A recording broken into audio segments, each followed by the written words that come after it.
ನಮಸ್ಕಾರ. ಮತ್ತೆ ನಿಮಗೆಲ್ಲ ದುಡ್ಡಿನ ಮಾತು ಕಾರ್ಯಕ್ರಮಕ್ಕೆ ಸ್ವಾಗತ. ಇವತ್ತು ಕೂಡ ಮಾರ್ಕೆಟ್ಟು ಏರೋ ತರ ಏರಿ 27ಕ್ಕೆ ಬಿಡ್ತು. 23,990 ನಲ್ಲಿ ಇದೆ. ಈಗ ಸಮಯ 2:30 ಗಂಟೆ. ನಾನೀಗ ಊರಲ್ಲಿ ಇಲ್ಲ. ಆದ್ರಿಂದ ಎಕ್ಸಾಕ್ಟ್ ಆಗಿ ನನ್ನಿಂದ ಫಾಲೋ ಮಾಡೋದಕ್ಕೆ ಆಗ್ತಾ ಇಲ್ಲ. ಬಟ್ ಏನೋ ಒಂದು ಏರಿಳಿತ ಅಂತೂ ಖಂಡಿತವಾಗ್ಲೂ ಇದೆ. ಬ್ಯಾಂಕ್ ನಿಫ್ಟಿ 80ರಲ್ಲಿ ಇದೆ. 24ಕ್ಕಿಂತ ಮೇಲೆ ಕ್ಲೋಸ್ ಆದ್ರೂ ಕೂಡ ಎಸ್-ಐ ಬ್ಯಾಕ್ ತಗೊಂಡು ಬಂದ್ಬಿಡ್ತಾನೆ.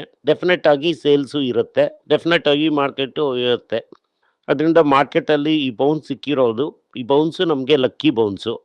ಈ ಜಾಪನೀಸ್ ಸ್ಟಾಕ್ಸ್ ಬಗ್ಗೆ 1.5 ವರ್ಷದಿಂದ ನಾನು ನಿಮ್ಮ ಹತ್ರ ಮಾತಾಡ್ತಾನೆ ಇದ್ದೀನಿ. ಹಲವು ಜನರು ನಮ್ಮ ಒಂದು ಐಡಿಯಾವನ್ನ ಕೇಳಿ ಈ ಜಪಾನಲ್ಲೂ ಅಮೆರಿಕ ಮಾರ್ಕೆಟಲ್ಲೂ ಇನ್ವೆಸ್ಟ್ ಮಾಡಿದ್ದಾರೆ. ಅವರಿಗೆಲ್ಲ ಇವತ್ತು ಒಳ್ಳೆ ಸುದ್ದಿ.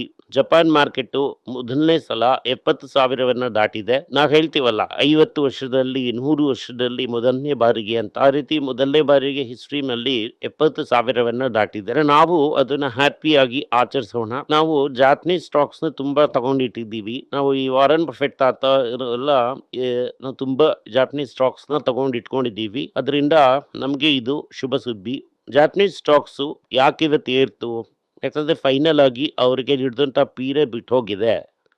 ಅಂದ್ರೆ 1989ರಿಂದ ಈಗ ಒಂದು 4 ವರ್ಷದ ಮುಂಚೆವರೆಗೂ ಅಡಿ ಪಾತಾಳದಲ್ಲಿ ಇದ್ದಂತ ಜಾಪನೀಸ್ ಮಾರ್ಕೆಟ್ ಒಂದು ರೀತಿಯಾಗಿ ನಮ್ಮೂರಲ್ಲಿ ಇನ್ಫ್ಲೇಷನ್ ಬಂದ್ಬಿಡ್ತು ಅಂತ ನಂಬ್ತಾ ಇದ್ದಾರೆ. ನಿನ್ನೆ Japanese central bank interest rate ನ ಏರಿಸಿದ್ದಾರೆ.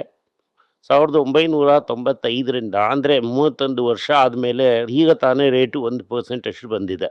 1% ಅಷ್ಟು ಬಡ್ಡಿ ವರ್ಷಕ್ಕೆ ಈಗ ತಾನೇ ತಗೋತಾ ಇದ್ದಾರೆ. ಅದು 31 ವರ್ಷ ಆದ್ಮೇಲೆ. ನಮ್ಮೂರಲ್ಲೆಲ್ಲ 1% ಬಡ್ಡಿ ಅಂತಂದ್ರೆ ತಿಂಗಳಿಗೆ ಅಂತ ಇದು ಮಾಡ್ತೀವಿ. ಅದರಿಂದ ಮಾರ್ಕೆಟ್ ಇವತ್ತು ತುಂಬಾ ಖುಷಿಯಾಗಿ 70,000 ದಾಟಿ ಎಲ್ಲಿಗೋ ಹೋಗ್ಬಿಟ್ಟಿದೆ. ಒಟ್ಟಿನಲ್ಲಿ ಇವತ್ತು ಜಾಪನೀಸು ಕೊರಿಯನ್ ಮಾರ್ಕೆಟ್ಸು ಭಯಂಕರವಾಗಿ ಏರಿದೆ. ನಿನ್ನೆ ನಾಸ್ಟಾಕ್ ಕೂಡ ಕುತೂಹಲದಲ್ಲಿ ಭಯಂಕರವಾಗಿ ಏರಿತ್ತು. ಬಟ್ ಇದು ನಾಸ್ಟಾಕ್ ಏರಿದಕ್ಕೆ ಮೇನ್ ಕಾರಣ ಅಂತಂದ್ರೆ ಸ್ಪೇಸ್ ಎಕ್ಸ್. ಈ ಸ್ಪೇಸ್ ಎಕ್ಸ್ ಬಗ್ಗೆ ನಮ್ಮ ಉದಯ್ ಕೋಟಕ್ ಅಂದ್ರೆ ಕೋಟಕ್ ಮಹೀಂದ್ರ ಓನರ್ ಹೇಳುವಂಥದ್ದು, ಇದು ಒಂದು ಸ್ಪೆಕ್ಯುಲೇಟರ್ ಬಬಲ್. ಯೂಶುವಲ್ ಮೆಟ್ರಿಕ್ಸ್ ನಾವು ಅನಲೈಸ್ ಮಾಡುವಾಗ ಈ ಕಂಪನಿನ ನಾವು ಅನಲೈಸೇ ಮಾಡೋದಕ್ಕಾಗಲ್ಲ. ಈ ಕಂಪನಿ ಒಂದು ಹ್ಯಾಂಗ್ ಪಾಲಿಸಿ ತರ ಹೀಗೆ ಓಡ್ತಾನೇ ಇದೆ. ನನಗೆ ಚಾರ್ಲಿ ರಾಂಗ್ ಹೇಳಿದ್ದೆ ನೆನಪಿಗೆ ಬರ್ತಾ ಇದೆ. ಒಬ್ಬ person rings too much of himself. So ಅವನಿಗೆ ಶಾರ್ಟು ಹೊಡೆಯೋದಕ್ಕಾಗಲ್ಲ, ಲಾಂಗ್ಗೂ ಹೋಗೋದಕ್ಕಾಗಲ್ಲ. ಆ ರೀತಿ ಇದು ಒಂದು ತ್ರಿಶಂಕು ಅಂತ ಹೇಳ್ತಾರಲ್ಲ, ಆ ರೀತಿ ತ್ರಿಶಂಕುನಲ್ಲಿ ಸಿಕ್ಕಾಕೊಂಡಿದೆ. ಸೊ ಅದನ್ನ ಬಿಟ್ಬಿಟ್ಟು ನಾವು ಬೇರೆದನ್ನೆಲ್ಲ ತಗೋಬಹುದು. ಅದನ್ನೇ ನಾವು ಮಾಡಿದೀವಿ ಕೂಡ. ಇವತ್ತು ಗೋಲ್ಡ್ ಮಾರ್ಕೆಟ್ ಲೈಟ್ ಆಗಿ 10 ರೂಪಾಯಿ ಅಷ್ಟು ಕರೆಕ್ಟ್ ಆಗಿದೆ. 14,000ಕ್ಕಿಂತ ಮೇಲೇನೆ ಇದೆ. ಇದೇ ಸಮಯದಲ್ಲಿ ಬೆಳ್ಳಿ ಮಾರ್ಕೆಟ್ 275 ಅಂತ ಹೇಳ್ತಾ ಇದ್ದಾರೆ. ಆದ್ರೆ ಫ್ಯೂಚರ್ಸ್ ಮಾರ್ಕೆಟ್ ಅಲ್ಲಿ ಅದು 2,50,000 ರೂಪಾಯಿ ಅಷ್ಟೇ ಇದೆ. ಈ 25 ರೂಪಾಯಿ ಪ್ರೀಮಿಯಂ ಯಾಕೆ ಕೇಳ್ತಾ ಇದ್ದಾರೆ ಅಂತ ಅನ್ನೋದು ನನ್ಗೆ ಅರ್ಥ ಆಗ್ತಾ ಇಲ್ಲ. ನಿಮ್ಗೇನಾದ್ರೂ ಅರ್ಥ ಆದ್ರೆ ನೀವ್ ಹೇಳಿ. ಅದಾದ್ಮೇಲೆ ಸರ್ಕಾರ ಬೆಳ್ಳಿಯಲ್ಲಿ ಏನೋ ರೆಸ್ಟ್ರಿಕ್ಷನ್ ಹಾಕಿರೋದ್ರಲ್ಲಿ 80%ಗಿಂತ ಮೇಲೆ ಬೆಳ್ಳಿ ವ್ಯಾಪಾರ ಕಡಿಮೆ ಆಗೋಗಿದೆ ಅಂತ ರಿಪೋರ್ಟ್ ಬಂದಿದೆ. ಸೊ ಇದೆಲ್ಲ ಏನ್ ಅರ್ಥ ಅಂತಂದ್ರೆ ಬೆಳ್ಳಿ ಈ ಸ್ಮಗಲ್ಡ್ ಮಾರ್ಕೆಟ್ ಒಳಗಡೆ ಹೊಟ್ಟೋಗಿದೆ ಅಂತ ಅರ್ಥ. ಬೆಳ್ಳಿ ಸ್ಮಗಲ್ ಆಗುತ್ತೆ ಅಂತ ಅನ್ನೋದು ಅರ್ಥ. ಸೊ ಇದರಿಂದ ಹಿಂದೂಸ್ತಾನ್ ಜಿಂಕ್ ತರ ಕಂಪನಿಗಳಿಗೆಲ್ಲ ಒಳ್ಳೇದು ಅಂತ ಅರ್ಥ. ಯಾಕೆಂತಂದ್ರೆ ಹಿಂದೂಸ್ತಾನ್ ಜಿಂಕ್ ಬೈ ಪ್ರಾಡಕ್ಟ್ ಆಗಿ ಸಿಲ್ವರ್ ಬರುತ್ತೆ. ಸಿಲ್ವರ್ ಬೆಲೆ ಏರುತ್ತೆ. ಇದು ಓವರ್ ಆಲ್ ಆಗಿ ನಮ್ಗೆ ಮಾರ್ಕೆಟ್ಗೆ ಒಳ್ಳೇದು. ಇವತ್ತು ಬೆಳಗ್ಗೆ ಎಕ್ಸೆಪ್ಟ್ ಮೆಟಲ್ ಬೇರೆ ಎಲ್ಲ ಇಂಡಸ್ಟ್ರೀಸ್ ಅಪ್ಪಲ್ಲಿ ಇತ್ತು. ಇವತ್ತು IT ಇಂಡೆಕ್ಸ್ ಕೂಡ 1.5% ಅಪ್ಪಲ್ಲಿತ್ತು. ನಮ್ಮ ಪ್ರಕಾರ ಈ ಡಾಲರ್ ಸ್ಟ್ರಾಟಜಿ ಕರೆಕ್ಟಾಗಿ ವರ್ಕೌಟ್ ಆಗ್ತಾ ಇದೆ. ಡಾಲರು ಗೋಲ್ಡು ಕರೆಕ್ಟ್ ಆಗಿರುತ್ತೆ. ಸೊ ಈ ಒಂದು ಇದು 11% ಏರಿದ್ದು ನಿನ್ನೆ. ಇವತ್ತು 1.5% ಅಷ್ಟು ಕಡಿಮೆ ಮಾಡಿದ್ದಾರೆ. ಬಟ್ ಸ್ಟಾಕ್ನ ಹೊಡೆದಿದ್ದಕ್ಕೆ ಕಾರಣ ಏನು ಅಂತಂದ್ರೆ ಅದನ್ನ ಭಯಂಕರವಾಗಿ ಇಳಿಸ್ತಿದ್ರಿಂದ ಇವತ್ತು ಏರಿಸಿದ್ದಾರೆ. ಲಾಂಗ್ ಟರ್ಮ್ಗೆ ಕಲ್ಯಾಣ್ ಹೋಲ್ಡ್ ಮಾಡ್ತಾ ಇದ್ದಾನೆ. ಟೈಟನ್ನು 2% ಅಷ್ಟೇ ಏರಿತ್ತು. ಇದೆಲ್ಲಾನು ಬುಲಿಯನ್ ರ್ಯಾಲಿಯಿಂದ ಇದಾಗೋಯ್ತು ಅಂತ ಹೇಳ್ತಾ ಇದ್ದಾರೆ. ಬುಲಿಯನ್ ಅಂತಂದ್ರೆ ಗೋಲ್ಡ್. ನನ್ನ ಒಂದು ಅಭಿಪ್ರಾಯ ಸ್ಲೈಟ್ ಆಗಿ ಬೇರೆ. ಸೊ ಹೊಡೆಯುವಾಗ ಕಲ್ಯಾಣ್ ಹಾಕಿ ಚೆನ್ನಾಗೆ ಹೊಡೆದಿದ್ದಾರೆ. ಸೊ ಅದರಿಂದ ಬೌನ್ಸ್ ಡೆಟ್ ಕ್ಯಾಫು ಟೈಟನ್ದು ಕಡಿಮೆ ಆಗಿದೆ. ಟೈಟನ್ ಅಂತ ಅನ್ನೋದು ಒಂದು ಸ್ಟೇಬಲ್ ಬಿಸ್ನೆಸ್. ಅದರಿಂದ ಅದೇನು ದೊಡ್ಡದಾಗಿ ಎಫೆಕ್ಟ್ ಆಗಿಲ್ಲ. ಆದ್ರೆ ಕಲ್ಯಾಣ್ ಜ್ಯುವೆಲರ್ಸ್ ಭಯಂಕರ ವೊಲಟೈಲ್ ಆಗಿದೆ. ಲೋಹನ್ ಬೇರೆ ಇದೆ. ಅದರಿಂದ ಇದನ್ನೆಲ್ಲ ನೋಡಿ ಮಾರ್ಕೆಟ್ಟು ಏರ್ಸಿ ಒಂದ್ ಗತಿ ಮಾಡ್ಬಿಡ್ತು. ಅಶೋಕ್ ಲೇಲ್ಯಾಂಡ್ ಏನ್ ಹೇಳ್ತಾರೆ ಅಂತಂದ್ರೆ, ಈ ಟಾಟಾ ಮಾತ್ರ 4 ಕಡೆಗಳಲ್ಲಿ ಸರ್ವಿಸ್ ಸೆಂಟರ್‌ನ ಹಾಕಿ ಈ ಸ್ಟಾರ್ಟಿಂಗ್ ಬಿಸ್ನೆಸ್‌ನೆಲ್ಲ ಅವರೇ ಮಾಡಿದ್ರೆ ಅದನ್ನೆಲ್ಲ ನಾವು ಒಪ್ಕೊಳ್ಳೋದಕ್ಕೆ ಆಗಲ್ಲ. ಅದರಿಂದ ಡೈಲಿ ಈ ನ್ಯಾಷನಲ್ ಕ್ಯಾಪಿಟಲ್ ರೀಜನ್‌ನಲ್ಲಿ ವೆಹಿಕಲ್ ಸ್ಕ್ರಾಪ್ ಪಾಲಿಸಿನಲ್ಲಿ ನಾವು ಕೂಡ ಜಿಗಿತೀವಿ ಅಂತ ಹೇಳಿ ಜಿಗಿದಿದ್ದಾರೆ. ಅದರಿಂದ ಅವರು ಕೂಡ ಹಳೆ ವೆಹಿಕಲ್ಸ್‌ನ ತಗೊಂಡು ಸ್ಕ್ರಾಪ್‌ಗೆ ತಗೊಂಡು ಅದನ್ನ ಮೆಲ್ಟ್ ಮಾಡಿ ಸ್ಕ್ರಾಪ್ ಸೆಟ್‌ಗೆ ಮಾಡ್ತಾರೆ ಅಂತ ನಾನು ನಂಬ್ತಾ ಇದ್ದೀನಿ. ಹೇಗೆ ಅಂತಂದ್ರೆ ಅವರು ಕೂಡ ಆ ಸ್ಪರ್ಧೆನಲ್ಲಿ ಇಳಿದಿದ್ದಾರೆ. ಇಂಡಿಯನ್ ಆಟೋ ಇಂಡಸ್ಟ್ರಿಯ ಪ್ರಕಾರ ಮುಂದಿನ 18 ತಿಂಗಳಲ್ಲಿ 23 ಹೊಸ ಗಾಡಿ ಲಾಂಚ್ ಆಗುತ್ತೆ. ಈ 23 ಹೊಸ ಗಾಡಿಗಳಲ್ಲಿ ಮೇಯ್ನ್ ಆಗಿ ಇವಿ ತುಂಬಾನೇ ಇರುತ್ತೆ. ಸರ್ಕಾರ ಈ ಪೆಟ್ರೋಲ್ ಡೀಸೆಲ್ ಬೆಲೆನ ಕಡಿಮೆ ಮಾಡೋ ತರ ತನಗೆ ಕಾಣ್ತಾ ಇಲ್ಲ.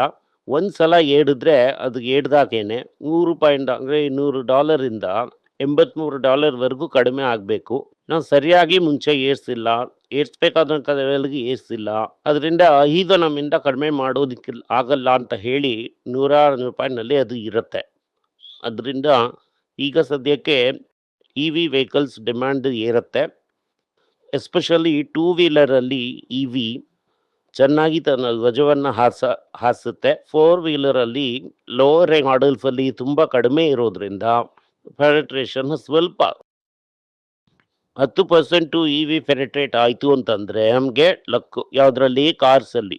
ಟೂ ವೀಲರ್ ಅಲ್ಲಿ 30% ಗಿಂತ ಮೇಲೆ ಪೆನೆಟ್ರೇಷನ್ ಆಗೋದಕ್ಕೆ ಸಾಧ್ಯತೆಗಳು ಪ್ರಕಾಶಮಾನವಾಗಿದೆ. ಅದೇ ತರ ಇನ್ನೊಂದು ನ್ಯೂಸ್ ಏನು ಅಂತಂದ್ರೆ, ಜ್ಯೋತಿ ಲ್ಯಾಬ್ಸು ನಮ್ಗೆ ಟರ್ಮಿನೇಷನ್ ಫೀ ಮುಂದಿನ ಮಿಷನರೀಸ್ಗೆಲ್ಲ ಸ್ಟಾಕ್ಸ್ಗೆಲ್ಲ ದುಡ್ಡು ಕೊಡೋದಕ್ಕೆ ಆಗುತ್ತೆ. ನಾವು ಇಷ್ಟು ದಿನ ಬ್ರ್ಯಾಂಡ್ ಡೆವಲಪ್ ಮಾಡಿದ್ದಕ್ಕೆ ನಮಗೆ ಸ್ವಲ್ಪ ಎಕ್ಸ್ಟ್ರಾ ಕೊಡಬೇಕು ಅಂತ ಹೇಳಿ ಈ ಕೇಸ್ನ ಹಾಕಲಿದ್ದಾರೆ. ಎಸ್ಪೆಷಲಿ ಕ್ರಿಲ್ಲೇನೆ ಮೇನ್ ಬ್ರ್ಯಾಂಡು ಕೂಡ ಸೇರಿ ಆ ಕೇಸ್ನ ಹಾಕಲಿದ್ದಾರೆ. ವೆಹಿಕಲ್ ಮೇಲೆ ಈ ಕೇಸು ನಿಲ್ಲಕ್ಕ ಇಲ್ವಾ ಅಂತ ಅನ್ನೋದು ನಮಗೆ ಗೊತ್ತಿಲ್ಲ. ಬಟ್ ಒಂದು ದೊಡ್ಡ ಮೊತ್ತ ಅವರಿಗೆ ಸೆಟಲ್ಮೆಂಟಲ್ಲಿ ಬರೋಂಥ ಒಂದು ಸಾಧ್ಯತೆಗಳಿದೆ ಅಂತ. ಸೊ ಆ ರೀತಿಯಾಗಿ ಒಂದು ಸೆಟಲ್ಮೆಂಟಲ್ಲಿ ಒಳ್ಳೆ ಒಂದು ಅವಕಾಶ ಬಂತು ಅಂತಂದರೆ ಒಂದು ಕುಷನ್ ಇರುತ್ತೆ ಅವರಿಗೆ. ಅವರ ಓನ್ ಬ್ರ್ಯಾಂಡ್ ಎಕ್ಸೋ ಆ ರೀತಿಯಾಗಿ ಇರುವಂಥ ಬ್ರ್ಯಾಂಡ್ನ ಪುಷ್ ಮಾಡೋದಕ್ಕೆ. ಈಗ ಮಾರ್ಕೆಟು ವೀಕ್ ಆಗಿರುವಂಥ ಸಮಯದಲ್ಲಿ ಈ ರೀತಿಯಾಗಿ ಅವರ ಬ್ರ್ಯಾಂಡ್ನ ಪುಷ್ ಮಾಡೋದಕ್ಕೆ ಅವರು ಸ್ವಲ್ಪ ಗಡವರಿಸ್ತಾರೆ. ಅದರಿಂದ ಈ ಕ್ಯಾಶ್ ಕಾಂಪನ್ಸೇಷನ್ ಅಂತ ಅನ್ನೋದು ಅವರ ಮಾರ್ಕೆಟಲ್ಲಿ ಪೊಸಿಷನ್ನ ಸ್ಟ್ರೆಂಥನ್ ಮಾಡಿ ಬಿಡುತ್ತೆ. ಸೊ ಇಂಡಿಯಾದಲ್ಲಿ ಮೇ ತಿಂಗಳಲ್ಲಿ ಈ ಎಕ್ಸ್ಪೋರ್ಟ್ಸ್ ಎಲ್ಲ ಎಂಟ್ರಿ ಆಗಿದ್ರು ಕೂಡ ಬೇಸಿಕ್ಲಿ ಸರ್ವಿಸ್ ಎಕ್ಸ್ಪೋರ್ಟ್ಸ್ ಇನ್ಕ್ರೀಸ್ ಆಗಿದ್ರು ಕೂಡ ಓವರ್ ಆಲ್ ಆಗಿ ಟ್ರೇಡ್ ಡೆಫಿಸಿಟ್. ಸೊ ನಾನು ಮುಂಚೆನೆ ಹೇಳಿದ ತರ ಗವರ್ಮೆಂಟ್ ಏನ್ ಹೇಳ್ತಾರೆ ಅಂತಂದ್ರೆ, ಈಗ ಕೂಡ ಪೆಟ್ರೋಲ್ ಡೀಸೆಲ್ ಅಲ್ಲಿ ನಮ್ಗೆ ₹3-4 ಲಾಸ್ ಇದೆ. ನಾವೇ ಆ ಲಾಸ್ ನ ಭರಿಸ್ತಾ ಇದ್ದೀವಿ. ಅದರಿಂದ ಬೆಲೆಯನ್ನು ಕಡಿಮೆ ಮಾಡೋದಕ್ಕೆ ಸಾಧ್ಯತೆ ಇಲ್ಲ ಅಂತ ಹೇಳ್ತಾ ಇದ್ದಾರೆ. ಟ್ರೇಡ್ ಡೆಫಿಸಿಟ್ ವೈಡನ್ ಆಯ್ತು ಅಂತಂದ್ರೆ ಕರೆಂಟ್ ಅಕೌಂಟ್ ಡೆಫಿಸಿಟ್ ಕೂಡ ವೈಡನ್ ಆಗುತ್ತೆ. ಆಟೋಮೆಟಿಕ್ ಆಗಿ ರೂಪಾಯಿ ಮೇಲೆ ಪ್ರೆಷರ್ ಬರುತ್ತೆ.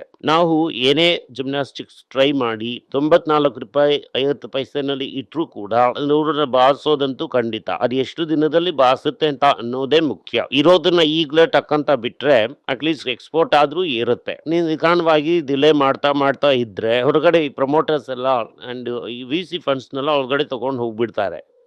ಈಗಲೇ ಒಂದು ರಿಪೋರ್ಟ್ ಬಂದಿದೆ. ಈ VC ಪ್ಲೇಯರ್ಸ್ ಎಲ್ಲ ಈ ಐತೋ ಆದಮೇಲೆ ಈ ಸ್ಟಾಕ್ಸ್ನೆಲ್ಲ ಅನ್ಲಿಸ್ಟ್ ಮಾಡಿರೋದ್ರಲ್ಲಿ ಹಲವು $1 ಬಿಲಿಯನ್ ಮಾರಿ ತಗೊಂಡು ಹೋಗ್ಬಿಟ್ಟಿದ್ದಾರೆ ಅಂತ. ಮೊದಲು ಆಫರ್ ಫಾರ್ ಸೇಲ್ ಅಲ್ಲಿ ಮಾಡಿದ್ರು.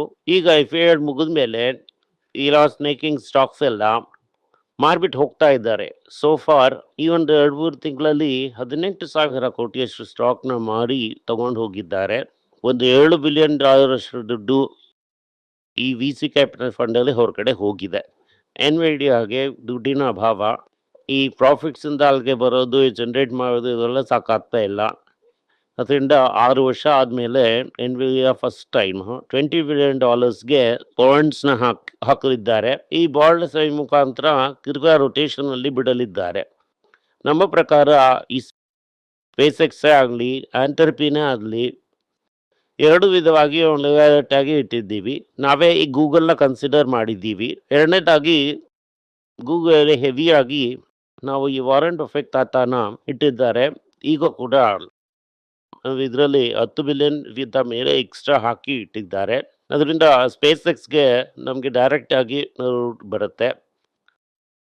ಇಂಡೈರೆಕ್ಟ್ ಆಗಿ ವಾರನ್ ಬಫೆಟ್ ಮುಖಾಂತರ ಕೂಡ ನಮಗೆ ಪೊಸಿಷನ್ನು ಇದೆ. ಅದರಿಂದ ನಾವು ಸ್ಪೇಸ್ ಎಕ್ಸಲ್ಲಿ ನನಗೆ ಪೊಸಿಷನ್ ಇಲ್ಲ ಅಂತ ನಾವು ಅಂದ್ಕೊಂಡು ಬಿಡೋದು ಬೇಡ. ನಾವು 10-12 ವರ್ಷಕ್ಕೆ ಮುಂಚೆನೇ ಗೂಗಲ್ ಅದರಲ್ಲಿ ಪೊಸಿಷನ್ ತಗೊಂಡಿದ್ದಾರೆ. ಇಂಡಿಯಾದಿಂದ ಜೆಮ್ಸ್ ಆ್ಯಂಡ್ ಜ್ಯುವೆಲ್ರಿ ಬಿಸ್ನೆಸ್ಸು ಕಡಿಮೆ ಆಗೋಗಿದೆ, ನಿಯರ್ಲಿ 3%. ಸೊ ಎಕ್ಸ್ಪೋರ್ಟ್ಸಲ್ಲಿ ಏನಿಲ್ಲ ಅಂತ ಅನ್ನೋದು basically pharma and other exports. ಇದರಿಂದಾನೇ ಕೆಳಗಡೆ ಬೀಳ್ತಾ ಇರುವಾಗ ನಾವು IT ಸ್ಟಾಕ್ಸ್ನ ಕನ್ಸಿಡರ್ ಮಾಡಿದ್ದೀವಿ. ಗೋಲ್ಡು ಇಳಿತಾ ಕನ್ಸಿಡರ್ ಮಾಡ್ತಾನೇ ಇರಿ, ನಿಮಗೆ ಒಂದು ಒಳ್ಳೆ ಅವಕಾಶ ಅಂತೂ ಸಿಕ್ಕೇ ಸಿಗುತ್ತೆ. ಅಮೆರಿಕಾದಲ್ಲಿ ಇನ್ಫ್ಲೇಷನ್ನು ಇದೇ ರೀತಿ ಏರ್ತು ಅಂತ ಅಂದರೆ ಅಮೆರಿಕಾದ ಇಂಟ್ರೆಸ್ಟು ಜಾಸ್ತಿ ಆಗುತ್ತೆ. ಅದು ಯಾವಾಗ ನಡೆಯುತ್ತೆ ಅಂತ ಗೊತ್ತಿಲ್ಲ. ಇಂಟ್ರೆಸ್ಟ್ ರೇಟು ಏರ್ತು ಅಂತಂದರೆ ಇಂಟ್ರೆಸ್ಟ್ ರೇಟ್ ಏರಿಸಿದ್ರೆ ಅಮೆರಿಕಾದ ಎಕಾನಮಿ ತಿರ್ಗಾ ಕಟ್ ಮಾಡ್ತಾರೆ, ಗೋಲ್ಡು ತಿರ್ಗಾ ಎಗರುತ್ತೆ. ಅದರಿಂದ ರೂಪಾಯಿ ಬೀಳೋದು, ಅಮೆರಿಕಾದಲ್ಲಿ ಇಂಟ್ರೆಸ್ಟ್ ರೇಟು ಏರಿಸಿ ಇಳಿಸೋದ್ರಿಂದ ಓವರಾಲ್ ಆಗಿ ಒಂದು 5-6 ವರ್ಷಕ್ಕೆ ಗೋಲ್ಡ್ಗೆ ಒಳ್ಳೆಯ ಸಮಯ. 25 ದಾಟುತ್ತೆ. ಆದರೆ ಮಧ್ಯದಲ್ಲಿ ಅಮೆರಿಕ ಇಂಟ್ರೆಸ್ಟ್ ರೇಟ್ನ ಏರಿಸೋವಾಗ ಒಂದು ಚಿಕ್ಕ ಕರೆಕ್ಷನ್ ಆಪರ್ಚುನಿಟಿ ಕೂಡ ಸಿಗೋದಕ್ಕೆ ಸಾಧ್ಯತೆಗಳು ಇದೆ. ಇದೇನೇ ಇವತ್ತಿನ ಓವರಾಲ್ ಮಾರ್ಕೆಟ್ನ ಪೊಸಿಷನ್.